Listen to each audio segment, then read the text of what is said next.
Assalamualaikum warahmatullahi wabarakatuh. Nama saya Ibnu Akil.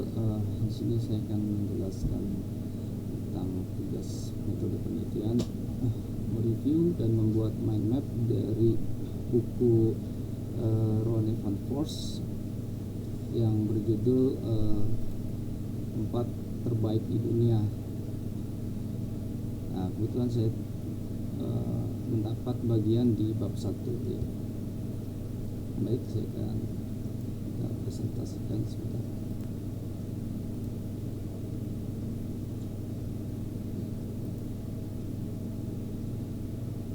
Nah, pertama mungkin kita harus mengenal terlebih dahulu siapa sih Ronnie van Foors ya, atau penulis bukunya. Nah, Ronnie van Foors adalah seorang antropolog ya, dan penulis buku-buku non fiksi maupun fiksi. Nah, dia juga merupakan presiden dari Dutch Future Society ya, yang banyak melakukan riset tentang humanity itu ya. Jadi di sini saya melihat dan saya mengambil pokok pikiran dari bab 1 ya. Yang pertama di situ Ronnie mencari tempat riset. Nah, untuk melakukan penelitian di daerah yang kumuh dan sering terjadi banjir ternyata bukanlah hal yang mudah ya. Tidak memiliki akses dan tidak mengenal siapapun menjadi kendala yang pertama kali dihadapi oleh Ronnie untuk mencari tempat observasi yang cocok untuk penelitiannya.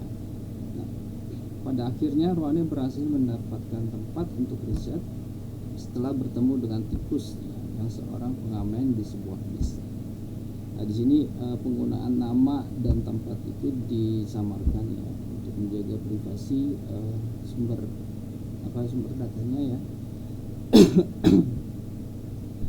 Di latar belakangi area kumuh dan dekat dengan Sungai Ciliwung dimulailah perjalanan Ronnie untuk melakukan penelitiannya tentang banjir.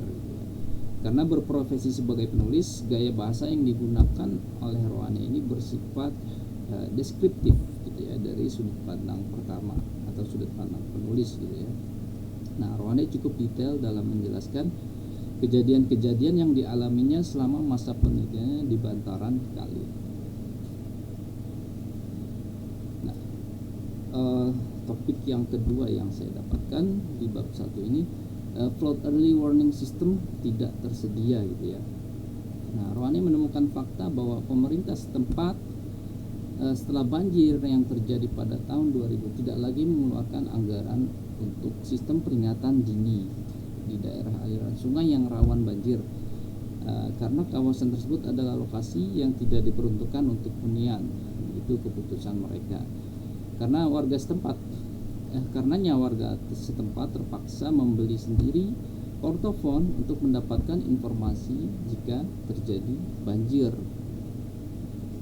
Pemerintah juga beralasan tidak disediakan sistem peringatan dini di daerah bantaran sungai yang rawan banjir, justru bisa menyebabkan pendatang baru atau urbaner ya, yang tidak memiliki tempat tinggal memutuskan untuk tinggal di sana dan menimbulkan masalah baru lagi ya, populasi yang semakin melonjak.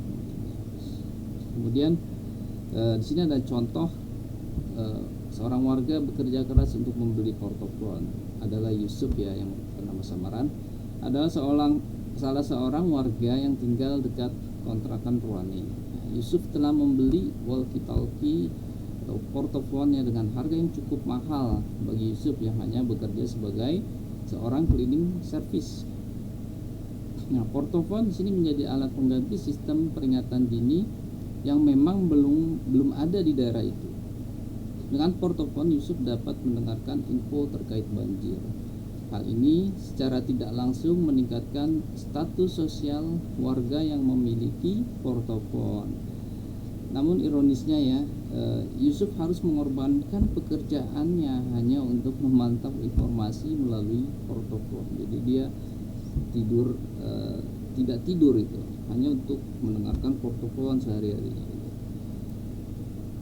Jadi kalau warga yang memiliki portofon, status sosialnya itu meningkat karena dia dianggap sebagai orang yang mampu memberikan informasi terkait banjir atau peringatan dini terkait banjir.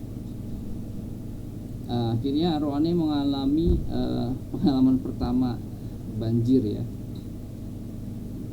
Roane yang berbagi kontrakan dengan Enin dan Neneng maksudnya, akhirnya mengalami juga kebanjiran, hal yang mungkin belum pernah dialami Roane di negeri Belanda ya. Jadi mereka mempersiapkan sehari sebelumnya, mungkin sekitar 8 jam ketika informasi banjir itu datang ya. Roane dibantu Enin, dia membangun atau merapikan loteng yang mungkin masih belum siap saat itu ya. Nah, mereka harus menetap di atas loteng yang sudah disiapkan oleh Enin bersama Roane. Nah, hampir semuanya rumah yang sering mengalami kebanjiran sudah mengantisipasi banjir dengan menyiapkan tempat tinggal di lantai 2 atau di loteng ya, sebelum datangnya bantuan dari pemerintah. Mereka juga biasanya tidak memiliki perabotan yang bagus-bagus di lantai 1 gitu ya, karena pada akhirnya juga akan rusak kena banjir. Kemudian Roane juga menemukan bahwa status sosial pegawai negeri ya, atau pegawai pemerintah ini adalah orang yang memiliki status tinggi. Karenanya tidak heran bahwa masyarakat memiliki harapan terhadap anak-anak mereka untuk bisa bekerja sebagai salah satu dari 3 pekerjaan ya, yaitu pengusaha, pegawai kantoran, dan tentara. Dan banyak juga orang yang tidak bekerja sebagai aparat pemerintah, mereka menyamar sebagai aparat hanya untuk memperdaya orang lain atau untuk menghindari penilangan kendaraan di jalan. Nah, dari bab 1 ini saya mencoba merangkum menjadi mind map seperti ini ya. Ini menggunakan software Enterprise Architect ya, mungkin seperti ini tampilannya ya. Nah, di sini ada sentral topiknya adalah tentang banjir, kemudian ada main topik, yaitu di bab 1 ini yang saya simpulkan ada sistem peringatan dini dan daerah bantaran kali tidak untuk dihuni ya. Kemudian ada topiknya, ini adalah main topik, ini ada topik. Nah, dari sistem peringatan dini ada topik pemerintah tidak menyediakan SPD ya, atau sistem peringatan dini, flood early warning system tadi ya. Nah, ini sudah saya cari data, dan memang kalau kita lihat di sini BNPB sendiri baru membicarakan pembangunan tentang sistem peringatan dini ini dengan Universitas Gadjah Mada ya pada tahun 2020 gitu ya. Jadi ini tahun 2020 ya. Kita bisa lihat, artinya memang tidak ada ya, pernyataan Roane di sini masih sesuai ya. Kemudian warga membeli sendiri portofon, ini sudah dibuktikan oleh Roane dari hasil risetnya. Dan untuk membeli portofon atau walkie-talkie ini bagi warga yang hanya bekerja sebagai cleaning service itu cukup mahal gitu. Dan sayangnya dia, karena portofon ini harus kehilangan pekerjaannya, karena kerjanya sekarang beralih menjadi pemantau portofon dan memberikan informasi kepada warga gitu, yang seharusnya pekerjaan ini dilakukan oleh pemerintah gitu. Kemudian di main topik yang kedua adalah daerah bantaran kali tidak untuk dihuni ya. Ini merupakan kebijakan pemerintah ya di topik dari main topik kedua ini. Kemudian kalau dibangun sistem peringatan dini di daerah yang rawan banjir, ini akan menyebabkan masalah urbanisasi. Kenapa? Warga para urbaner yang datang ke kota itu malah senang tinggal di sana. Karena kenapa? Nah, ini mungkin yang poin ketiga.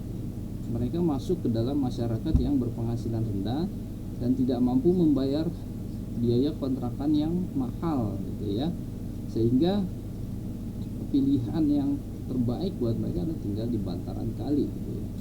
Dimana bisa kita lihat bantaran kali ini mungkin seperti ini ya, kita lihat fotonya. Nah, ini kalau kita lihat daerah seperti ini tentu tidak kena pajak, dan ini termasuk ilegal. Di sini dikatakan ilegal ya untuk membangun mendirikan bangunan di bantaran sungai ya. Karena bangunan ilegal tidak mau izin dan tidak membayar pajak, maka kontrak atau biaya kontrakannya biasanya murah, dan kadang-kala hanya dibangun di atas air di pinggir kali sekali ini ya, yang sangat berbahaya gitu ketika banjir itu datang gitu ya. Nah, kebijakan pemerintah berusaha merelokasi gitu ya, merelokasi tempat-tempat yang rawan banjir seperti ini dengan membangun rumnas-rumnas yang murah. Tetapi banyak warga yang memang mungkin secara ekonomi tidak mampu untuk membayar kontrakan, menolak untuk direlokasi, yang pada akhirnya juga berbahaya buat mereka gitu ya. Jadi bukannya pemerintah tidak diam saja gitu ya di dalam hal ini, tapi memang dari faktor masyarakatnya sendiri yang lebih senang tinggal di daerah bantaran kali karena jadi murah untuk kontrakan, dan mungkin mereka tidak bayar, hanya membangun